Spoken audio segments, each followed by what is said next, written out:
welcome back to my YouTube channel. If you're new here, welcome. Today I'm going to be talking about a really highly requested topic, which is nutrition, specifically what I ate before, during, and after the Los Angeles Marathon, where I qualified for Boston just a few weeks ago. First of all, I just wanted to say thank you guys so much for all your support on my revamped channel. If you're not subscribed, please be sure to do it. You'll be seeing a lot more extreme stuff.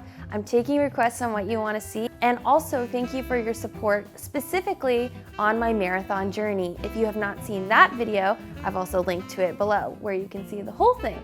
But I really didn't talk about it in my journey or in the video about nutrition. Nutrition was an incredibly key factor to me running fast and running well and recovering quickly during my training and the race. A lot of people tend to focus specifically on the workouts, which are obviously a really big part of training for anything.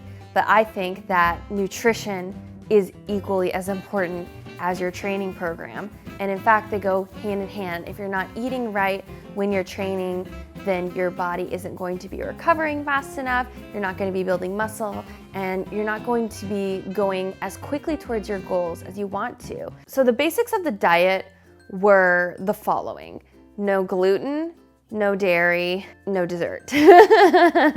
So it was very tough. I think a lot of people think that when you are training a lot, you get to eat whatever you want, but I didn't. When you put gasoline in your car, you want it to be not filled with bad stuff. I don't know, that was a bad analogy, but you want your body to feel clean. For ease, I'm going to kind of explain my nutrition plan in terms of what I ate on a regular training day, a really hard training day, and a rest day. Let's start with the really, really hard training. I'm running anywhere from 12 to 20 miles. The morning of, I would eat a combination of oatmeal, applesauce, almond butter, and a tablespoon of jam. I would have 1 egg to get a combination of a little bit of carbohydrates and sugars before a really big run. During the run, I would drink a combination of water alternating with Scratch electrolyte mix or Gatorade. Then every 30 to 45 minutes, I would have a honey stinger gel. I like these more than other brands because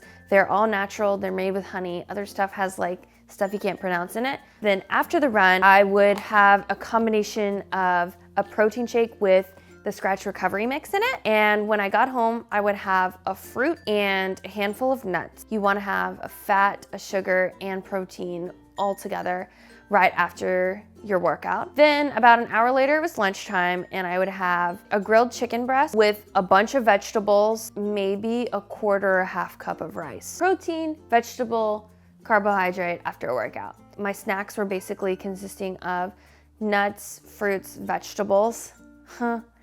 And then for dinner, I would have 8 ounces of salmon, a whole bunch of vegetables again, and maybe a carbohydrate. And then before bed, I would have some applesauce. So that was my life. On days that were like weekdays, just regular training days, I would do all the same patterning of food, but with fewer carbohydrates. And then on a rest day, no carbohydrates. And I think the basis for that, again, not a scientist here, surprise, is that if you're not training as much on a certain day, you don't need to eat as many carbs. So that is everything that I ate when I was training. So the week leading up to the race, a lot of people talk about carbo loading. I know personally that that doesn't work for me because whenever I eat a lot of pasta, I just don't feel great afterwards. So I carbo loaded a little bit 2 days before the race with oatmeal and rice extra throughout the day. And I just made sure to be drinking lots and lots and lots of water and resting a whole bunch. By cutting out dairy and drinking a whole bunch of water, my skin completely cleared up.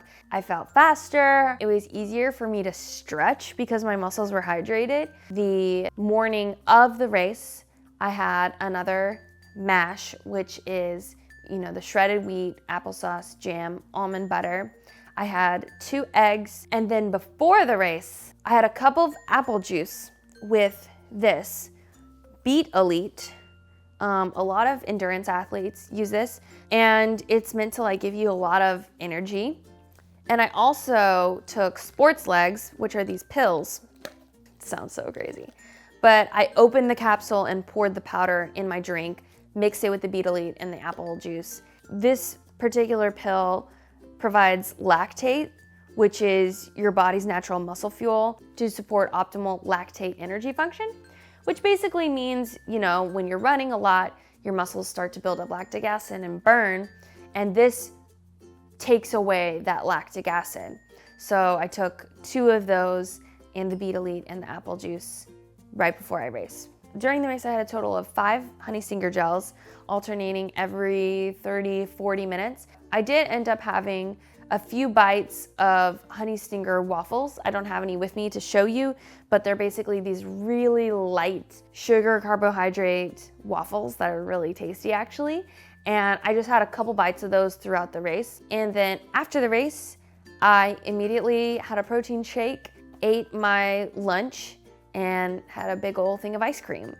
Because the most important part of doing extreme things like this and restricting yourself is that you have to reward yourself. Set goals for yourself in your training program, but also in your nutrition program, so that you can have wiggle room. You can have a cheat meal every now and then. But anyways, all in all, that was my nutrition program for my marathon. If you enjoyed this video, please give it a thumbs up. Don't forget to subscribe to my channel. I hope you're enjoying it because I'm having so much fun on this channel with you guys. Really, I appreciate your support so much. It means the world to me. Have a great day.